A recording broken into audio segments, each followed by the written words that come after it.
Hey everyone, I wanted to give you a quick review of the Barricade front skid plate for the Jeep JL. I made an install video for this. I'm not going to post it. There's a lot of cussing. It's pretty disjointed because I was pretty frustrating and trying to film at the same time. So instead, I'm going to show you the skid plate itself and talk a little bit about why I would not recommend this skid plate if you've got a Jeep JL Rubicon. So first off, I'll post some pictures so you can take a look, but it actually does not hang down very far. I don't have to go up really too much at all to show you that it does tuck up pretty good, and I did appreciate that. So it doesn't hang down any farther than it has to. They are correct. It is a no-drill installation, so there's a bracket back here that mounts to that pillar. And you've got that on both sides, and it actually sandwiches behind the bumper. So one of your 4 bumper bolts actually holds this in and pulls it tight. So it is not going to go anywhere. So that's kind of a plus. Second plus is that it is really thick, heavy-duty steel. They are not messing around. It weighs a lot, which makes the installation even more fun. I apologize, mine is very dirty right now. So it is very heavy duty. I suspect I could bash a rock about as hard as I'd want to and have no problems. So it doesn't hang down any farther than it needs to. Super heavy duty. That's really the only 2 good things I can say about it. Issues I had with the install and why you're not going to watch the install video is there's really a couple of problems. First, you've got to take the entire bumper off, which I don't mind doing, but it is annoying. And so the entire bumper has to come off. I took that off.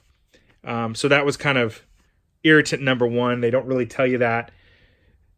2, the instructions are absolutely terrible. I'm pretty sure the guy has a dot matrix printer from 1980 that he's printing these instructions out on, and the photography in it might be from a digital camera from the early 90s. It is absolutely terrible. A lot of this you kind of have to guess on. And my worst complaint is there's extra hardware, and I never like when they use the same hardware kit for multiple kits. But there's a couple of bolts that just don't get used at all, which really makes it frustrating, especially when there's bad instructions. Number 2 is it's great that it sandwiches, but if you look really closely, I'll try to zoom in here, bear with me. That's terrible. It actually sandwiches in the bumper. So when you're putting the bumper back on, you have to basically stretch the plastic bumper to get it to go around and over. I will tell you, it took probably 10 minutes of finagling and a lot of cuss words before I got that on there. And so definitely if you've got a friend, that would be probably very helpful. But it is a challenge. I won't lie to you. Third issue, I'm going to reposition my light. I apologize, it's so bright, is this. If you look up in there, you can see that in these slots, my disconnect for my swing arm is just sitting out. There's the plug and the electronics.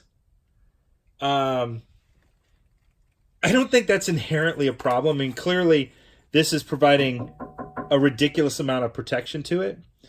Jeep comes with that piece. Apologize for my messy garage. There are pictures that you will find on the internet of this installed with that in place, and it is impossible. And the reason for that is, with that in place and a disconnect, you actually cannot get to the 2 interior bolts for the bumper. Completely blocks your ability to get in there. Which brings me to the fourth issue, which is there actually is not enough room to reach in behind this and put the 2 bolts on the passenger side of the bumper. You actually have to reach your hand and arm up into this hole all the way up to the top of the bumper. In fact, I had to go purchase a electric wrench because I could not get my hands far enough in there to actually tighten them down. And also, I am not torqued on either side. So I haven't torqued these 2 inside bolts. I just tightened them as hard as I could. So not a problem if you don't have the electronic sway bar disconnect. If that was all open back there, on this side I was able to get up in there pretty well. But this side was a challenge. A challenge so much so that 2 weeks later I still kind of don't like this because of those issues. The other thing, and if you're like me, sometimes you're easily annoyed. There are 6 slots cut in this. They could have cut 5. They could have cut 7. They cut 6. And so I can't get my head around the 7-slot grill and this, which very closely resembles the grill, but has 6 slots. So if you're easily annoyed by stuff like that, keep that in mind. So in summary, good points. It's cheap. It was $144 on Amazon. It is heavy-duty metal that is really well powder-coated, and it does not hang down any lower than you really need it to. Now, certainly it could hang down lower and protect some of this stuff down here, but really your main concern is protecting the stuff around the engine, protecting your sway bar disconnect. Does that really, really well. Those are the only 2 good things. Again, summary of the bad things. It has fiddly brackets that make it kind of hard to get to. It sandwiches in the bumper, and so you really are stretching the bottom of the bumper to get it to wrap around there. It leaves your disconnect completely open, so if that's a look you don't like, you kind of got to deal with it. There's also, the possibility of more salt and road dirt and grime getting on it than it typically would have. And then finally, just the fact that you do have to access the bumper bolts through these holes, and you cannot reuse the plate that was there to protect all that. So hopefully this was somewhat valuable.